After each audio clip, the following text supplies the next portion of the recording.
হরে কৃষ্ণা। আজকে আপনাদের দর্শন করাবো রাধা দামোদর মন্দির। তো জীব গোস্বামীর সেবিত বিগ্রহ রাধা দামোদর আপনারা সবাই দর্শন করুন।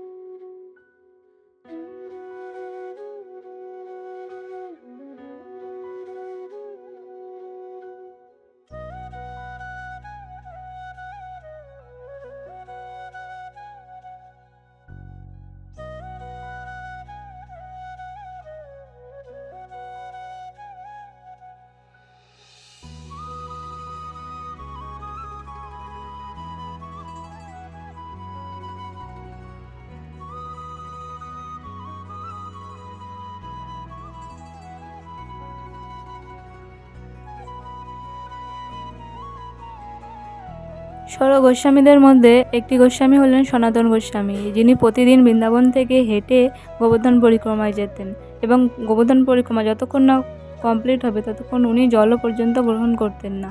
তো একসময় ওনার বয়স হয়ে যায় আর প্রতিদিন উনি পরিক্রমায় যেতেন, ওনার কষ্ট হয়ে যেত। তো ভগবান কত কৃপালু, গিরিরাজ স্বয়ং একটা শিলারূপে প্রকাশিত হয় এবং ওনাকে বলেন যে এটা 4 বার পরিক্রমা করলেই গোবর্ধন পরিক্রমার ফল পাওয়া যাবে। কিন্তু সেটা আমাদের জন্য না, সেটা ওনার জন্য ছিল। তো আপনাদের যাদের অনেক বয়স হয়ে গেছে, গোবর্ধন পরিক্রমা করতে পারেন না, তো গাড়ি করে করবেন। আর এখানে এসে অবশ্যই চেষ্টা করবেন পায়ে হেঁটে 4 বার কষ্ট হলেও পরিক্রমাটা করার। আর এখানেই আছেন প্রভুপাদের ভজন কুঠির। প্রভুপাদ প্রথম যখন বৃন্দাবনে আসে তখন এখানেই প্রভুপাদ ছিলেন।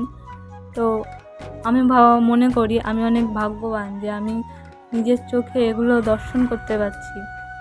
যদিও আমি অনেকটাই পাপী মানুষ, রাধারানীর অশেষ কৃপা যে আমাকে ধামে স্থান দিয়েছে। তো এটা হলো প্রভুপাদের কিচেন। দেখুন কত ছোট কিচেন, কতটা ছোট জায়গা ছিল, কিন্তু তার মাঝেও প্রভুপাদ কত ভালোভাবে থাকতো এবং উনি নিজেই সব কিছু করে আমাদেরকে শিক্ষা দিয়েছেন। আজ যদি প্রভুপাদ না থাকতো তাহলে হয়তো আমি জানতেই পারতাম না আমার আসল পরিচয় কি। আমি একটা মানুষ কি আমি একটা পশু,